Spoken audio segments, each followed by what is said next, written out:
So last week I accidentally left my ice cream cake on the counter overnight, and I was pretty sure I could never feel that depressed ever again. And then I did research for this video. Now, I'm an American, and let me just say American media and, quote, the gays, haven't always got along. And by haven't always, I mean never. They've never gotten along, and representation to this day is an uphill battle. Now, when I say the gays, I'm using that as an umbrella term for all sexualities, gender, identity, things that are not seen as typical. Not because I believe that, but more because that's how it's often framed in the media. To a lot of people, the gays, that's all it is. That's all there's out there. Alright, so a few years ago, I had a gaming channel where I did heavily analytical videos, and after one 12-page script, I told myself I would never write a script this long again. Well, I guess I was right. This one's only 11 pages long. So for this video, I'm going to get into the history, what led into certain LGBT characters, coding, queerbaiting, and what led to the representation we see today.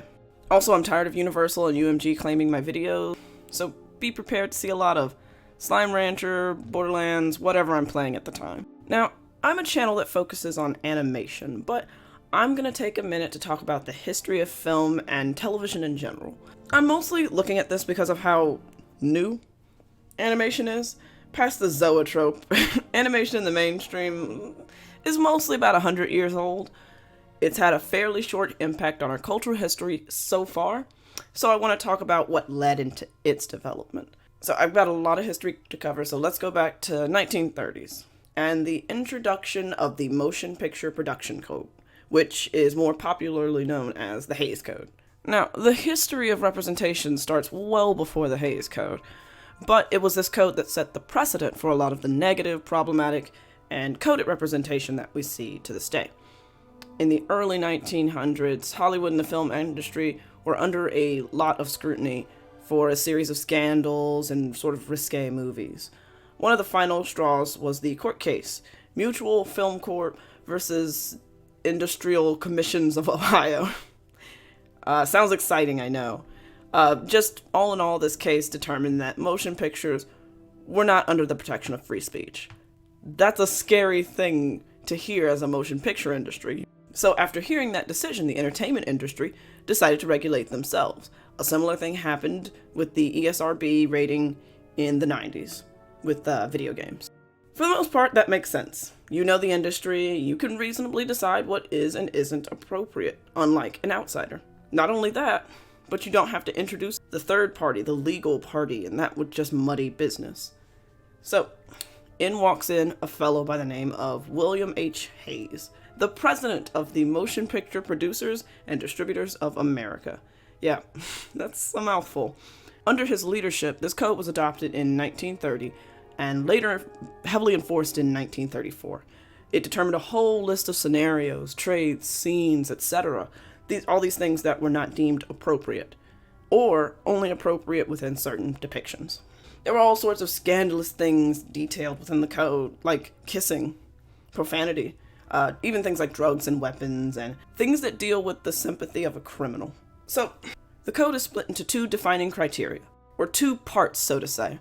First was a vague set of principles that kept the films, quote, from lowering the moral standards of those who see it. Most specifically, tailored not to corrupt the morals of women, children, those of lower class, and those of susceptible minds, I'm guessing mentally ill. This first segment also demands that we are not to sympathize with those who commit crimes or those who engage in what's considered immoral. The second half of the code details terms, characteristics, and themes that were just outright banned from being depicted. Things such as certain curse words, interracial marriage, homosexual acts. All of these things are not permitted under the code. And while it's hugely obvious how important that is for the history of representation, I kind of want to talk about the first half of the code. So the code determined that we are not supposed to sympathize with criminals or with immoral characters or actions. So this led to the implied representation that we got to be muddied with negative connotations. If you have a character that is implied to be immoral in a sexual way, you have to subsequently punish that action. Also, a protagonist, someone we actually care about, can't partake in that. And oftentimes the punishment isn't legal, but sometimes it's more justice or a karma-like force. Things like that easily lead to the bury your gays trope or the effeminate villain archetype. I mean, some of our favorite villains were born out of this type of representation. But that doesn't combat the fact that for a large part of American history, this is all we got for representation. Now, the Hays Code had a strong influence on the film industry, and my channel is focused on animation. So if you would like to see further information on how the code affected traditional films and traditional live-action television, then a YouTuber by the name of Rowan Ellis did a fantastic video called The Evolution of Queerbaiting, from Queercoding to Queer Catching. It's actually a large part of why I wanted to do this. I wanted to judge the effect this code had on cartoons and animated media, but if you want to check hers out, please do. It goes over quite the same points because, well, I mean, history is history, but I would like to talk about the more animated side of it, so I want to begin with coding. This is the most prevalent type of representation. I put all juicy air quotes up there because, well, queer coding is the least representative of all types of representation. Queer coding is just when you give characters traits that is commonly associated with the traits that a homosexual person would have. You know, things such as men having an extra bit of extravagance, or being dainty, or a butch woman, something like that. An important distinction between queer coding and other types of representation is that under the definition of queer coding, the character's sexuality and or gender identity is never outright confirmed.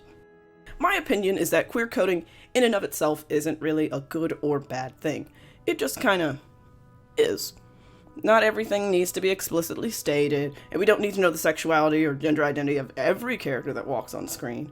Writers, they can hint, they can be coy, they can play with us with a character, that's not a bad thing. The biggest problem is when queer coding makes up the vast majority of representation, and whoopee for us.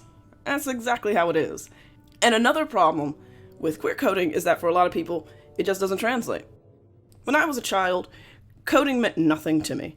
I played Ratchet and Clank and Star Wars games, and I watched a lot of boyish shows. And my little brother, he liked to watch Hannah Montana almost every afternoon. Coding a character by making them like ponies and unicorns, it means nothing to me. I just saw them as, oh, a kid that likes unicorns. Now, most of the time, queer coding happens because networks, yay, marketing teams, networks, big corporations, they don't like to rock the boat. They don't want to take a risk on a minority until it's financially viable. And that's starting to be less and less the case, but there's still this barrier when it comes to cartoons. Largely because cartoons and animated content is aimed towards children, people can be quite intense about what is and isn't appropriate. People keep saying, gay representation isn't an issue. We should be happy with what we have. And while, yeah, I'm happy with the way things are trending, that doesn't mean we don't have a ways to go. Like, hold on, give me just a second to rant. Bitches, I mean, come on. We got a whole state banning a cartoon over a gay wedding between a rat and a bear? Another aardvark? I don't know, this show confuses me. And yeah, I get that it's a la legal to marry your cousin Bama, but that doesn't mean this kind of reaction is localized to one bigoted state. And I'm not saying that this is indicative of the entire population of Alabama, but it's a common trend with the state. I mean, these things aren't things in the past, it's things that people are dealing with to this day. This video isn't about the existence of homophobia. I'm guessing if you've watched to this point, you realize its existence. I'm not going to get too distracted about that. The gist of what I want to say about this section is that many times coding is all that's allowed in animation, especially ones geared and marketed towards children. Now, adult animation is also bereft of coding, but usually because there are established LGBT characters. And typically, like 99 out of 100 of these characters are the butt of some joke. For every Bob's Burger where the characters just kind of exist and they aren't raging sex fiends, there are 10 more Family Guys and heaven forbid fucking Brickleberry. Let's just say they don't add much subtlety or coding in these shows. Now, that's one issue that we deal with when it comes to representation. Let's deal with another one. A more recent issue. Now, the entertainment industry is a market. At the end of the day, it's a market. And we delude ourselves by thinking a lot of these large networks care about us. They only do when we have the money. So, queerbaiting and queer catching is a whole nother kind of monster. Queerbaiting, at its core, is a marketing technique. It's cold, it's calculated, and is clearly on the more negative side rather than positive side of representation.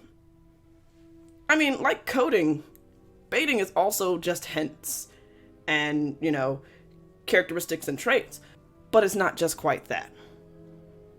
It's explicitly hinting at a relationship only for the increase of interest or viewership, but never following through. Queer catching is a rather new term, and from what I can gather, it's essentially bait. It's the same thing. It's where a character is explicitly gay, but it changes absolutely nothing, where they're effectively not representation. Let's just say, take LeFou, for example. We finally get Disney to have its first LGBTQ character, and 1, minor character, and 2, he's literally named the Fool. How is that? He's not great representation, I'm gonna say. And aside from a wink or two, he might as well be straight. It doesn't affect the story. Why are you marketing that as a good thing? This type of marketing is predatory.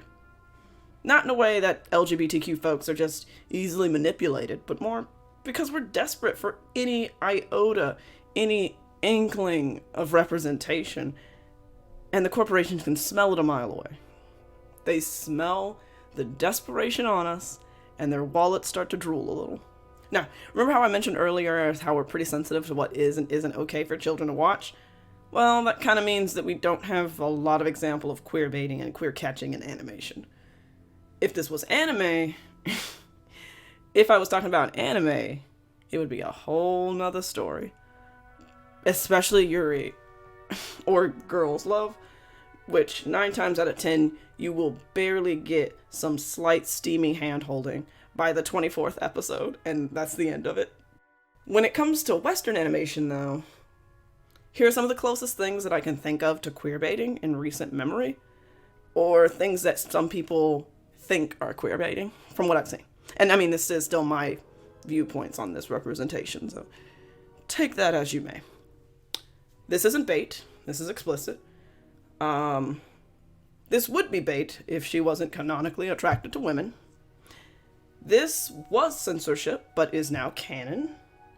And this is the result of censorship, and this is probably the most bait, other than one specific example I'm going to be bringing up later. I think Korasami was born from a place of goodwill and good intention. Not from a place of marketing, but Nintendo.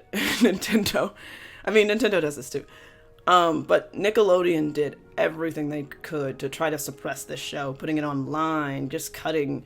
Like, they were not nice to Korra. So I'm not really too bothered by this. It was built up alright enough. I could spend an hour talking about Korra, and I might. So if I do, that'll be a future video. But let's go back to that last example. Let's talk about Voltron. You know what? Let's just make it its own section. Now, I've heard that this was a lot of higher-ups meddling where they shouldn't be.